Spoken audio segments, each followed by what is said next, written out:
Hello, Victor. Let's read this question. So this question says, a cricket ball of mass 200 grams collide with a bat with velocity of 30 meters per second and returns with the same velocity within 0.01 second.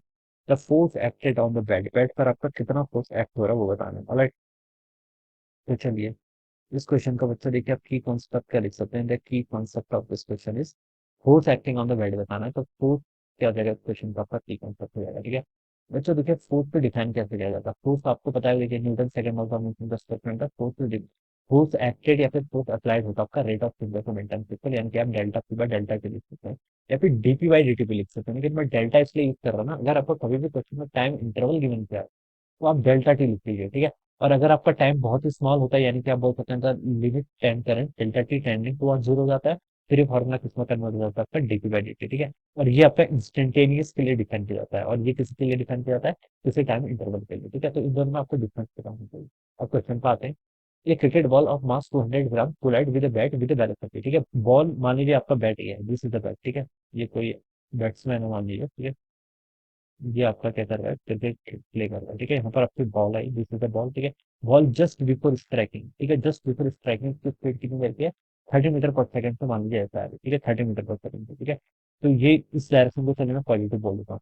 तो इसकी initial velocity कितनी है बच्चों आपके यहाँ पर से 30 metre पर सेकंड पॉजिटिव है, तो आई कैप लिख लेता हूँ। मैं मान लीजिए एक्स एक्सिस है तो आई कैप लिख लिया। ठीक है, अब इससे कोलाइड करेगी विद द सेम वेलोसिटी। ठीक है, collide with the ball with velocity and return with the same velocity. Okay, जब आपके रिटर्न करेगी तो उसकी फाइनल वेलोसिटी कितनी जाएगी, -3 मीटर पर सेकंड। माइनस साइन के लिए समझ में आ गया ना, क्योंकि इससे कोलाइड कर रही है और 180 डिग्री का कोलिजन करके। ठीक है, फिर से क्या कर रही है, बैक चले जा रही है। ठीक है, return with the same velocity बोल रखा है ना, सेम वेलोसिटी से आपकी रिटर्न हो रही है। ठीक है, तो ये आपका आ जाएगा। ठीक है, ये क्वेश्चन में ना बच्चों सेम वेलोसिटी नहीं होना चाहिए, सेम स्पीड होना चाहिए बेसिकली। ठीक है, वेलोसिटी सेम कैसे हो सकती है। ठीक है, तो ये क्वेश्चन की वेल लैंग्वेज में भी थोड़ा सा एरर है, सेम स्पीड होना चाहिए। ठीक है, क्योंकि वेलोसिटी से आपका डायरेक्शन का सेंस भी आता है, लेकिन डायरेक्शन का अपोजिट हो जाएगी ना, तो उस चीज का ध्यान रखना है। ठीक है, तो फाइनल वेलोसिटी हो जाएगी।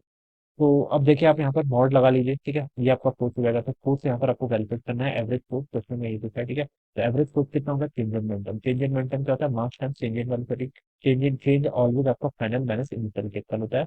और यहाँ पर आपने मॉड लगा लिया। मॉड क्यों लगाया समझ में आ गया होगा। ठीक है, क्योंकि मुझे सिर्फ यहाँ पर मैग्नीट्यूड में इंटरेस्ट है, डायरेक्शन में इंटरेस्ट है। ठीक है, मास कितना है बच्चों, दिखा आपका मास आपका क्वेश्चन गिवन करता है 200 ग्राम की बॉल है, तो 0.2 kg लिख सकते हैं। ठीक है, फाइनल वेलोसिटी आपकी -30 आई कैप। ठीक है, और -30 आई कैप तो माइनस माइनस माइनस ये हो जाएगा, इतना आ जाएगा। ठीक है, ये मॉड है बेसिकली। ठीक है, तो ये इतना आ जाएगा डिवाइडेड बाय आपका डेल्टा। डेल्टा टी कितना टाइम लिया है, 0.01 सेकंड कर लिया है। बस इसका सॉल्व कर लीजिए, 0.2 इंटू आपका -60 हो जाएगा और मॉड से बाहर आएगा तो आपका सिंपली 60 हो जाएगा। ठीक है, इतना हो जाएगा और दूसरा आपका 0.01 हो जाएगा। दोनों साइड देखिए 10 से मल्टीप्लाई कर लीजिए तो ऊपर हो जाएगा 2 इंटू 60, जिसको मैं कर लिखता हूँ 120। नीचे 10 से मल्टीप्लाई करूंगा तो 0.1 के इक्वल हो जाएगा। और इसको हम लिख सकते हैं 1200, दोनों साइड और करेंगे तो न्यूटन के इक्वल। तो 1200 न्यूटन, यानी कि जो आपका ए ऑप्शन है बच्चों वो कर जाएगा राइट आंसर। ठीक है, तो बच्चों इस टाइप से हम क्या करते हैं, इस क्वेश्चन को यहाँ पर आपका सॉल्व करें। ठीक है, तो this will be the answer. So this will be the fourth acting on the back. So I hope you understood this concept. All the best and thank you so much.